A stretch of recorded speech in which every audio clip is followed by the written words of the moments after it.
आज का हमारा टॉपिक है प्रश्नावली 6.1 घन और घनमूल, क्यूब और क्यूब रूट। एक्सरसाइज 6.1 निम्नलिखित में से कौन सी संख्याएं पूर्ण घन नहीं है। चेक करना है कि पूर्ण घन है कि नहीं है, यानी कि क्यूब है कि नहीं है। पहला क्वेश्चन, पहला पार्ट 216। अब इसके क्या करेंगे, प्राइम फैक्टराइजेशन मेथड से इसके गुणनखंड करेंगे।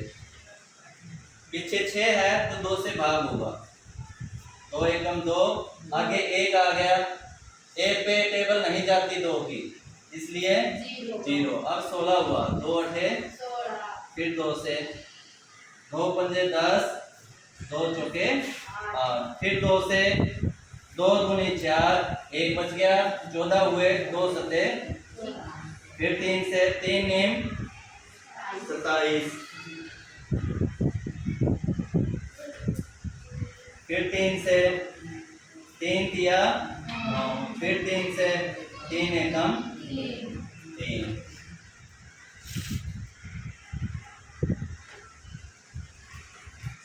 अब 216 किसके इक्वल आया, 1 2 3, 3 बार 2 है और 3 बार 3 है।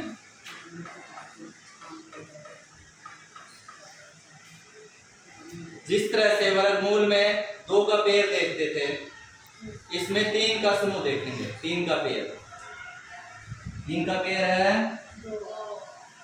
इसका भी 3 का पेयर है, 2 वाले का भी 3 का पेयर है और 3 वाले का भी 3 का पेयर है, जो कि क्यूब की संभावना है, जो घन की संभावना है उसको पूरी करता है।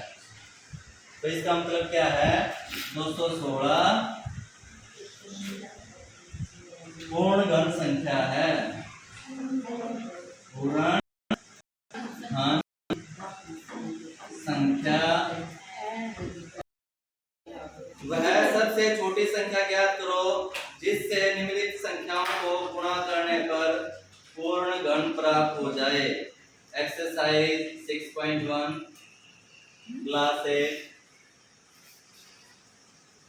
वह सबसे छोटी संख्या ज्ञात करनी है हमें जो जिससे गुणा करने पर वो संख्या पूर्ण घन बन जाए। पूर्ण घन का मतलब जिस तरह से वर्गमूल में 2 का पेयर होता है, इसमें 3 का पेयर।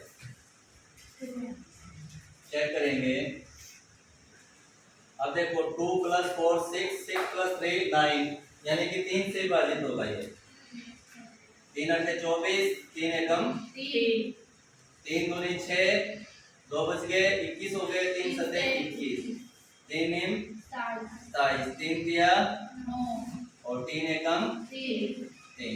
तो 243 किसके बराबर आया, 3 × 3 1 2 3 4 5 3 है। देखो इसका समूह बन गया, समूह बन गया ना, लेकिन इसका समूह पूरा नहीं बना। किसकी आवश्यकता है, 3 की आवश्यकता है इसमें। तो सबसे छोटी संख्या क्या आ गई, अभिष्ट छोटी संख्या। अभिष्ट छोटी संख्या किससे गुणा करें, 3 से। एक आंसर आ गया।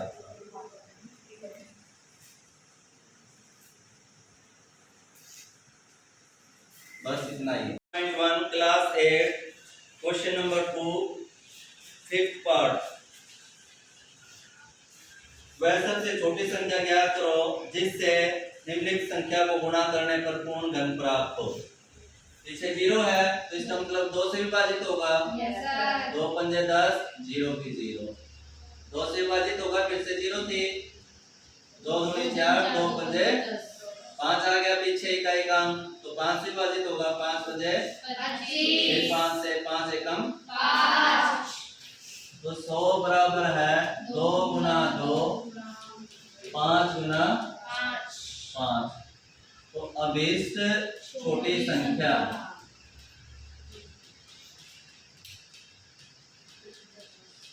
देखो इसमें केवल दो बार है, 1 2 की आवश्यकता है ना? Yes sir. तो इसमें भी 1 5 की आवश्यकता है 3 होने के लिए, 5 गुणा 5, आंसर आ गया 5 गुणे 10। ये आ गया आपका आंसर। 10 से अगर हम इस संख्या को गुणा करते हैं तो ये संख्या पूर्ण घन बन जाएगी। 100 को 10 से गुणा करेंगे तो 1000 हो जाएगा, यानी कि पूर्ण घन संख्या बन जाएगी। प्रश्नावली 6.1 क्वेश्चन नंबर 3 सेकंड पार्ट। वह सबसे छोटी संख्या ज्ञात करो, निम्नलिखित संख्या को भाग देने पर भागफल एक पूर्ण घन बन जाए। 128 इकाई का अंक 8 है तो 2 से विभाजित होगी। 2 6 12, 2 चौके 8। इकाई का अंक 4 है, 2 से विभाजित होगी। 2 3 6, 2 दूनी 4। फिर 2 से 2 एकम 2, 2 6 12, 2 8 16, 2 चौके 8, 2 दूनी 4 और फिर 2 एकम 2। 128 बराबर कितने 2 है? 1 2 3 4 5 6 7। 2 गुना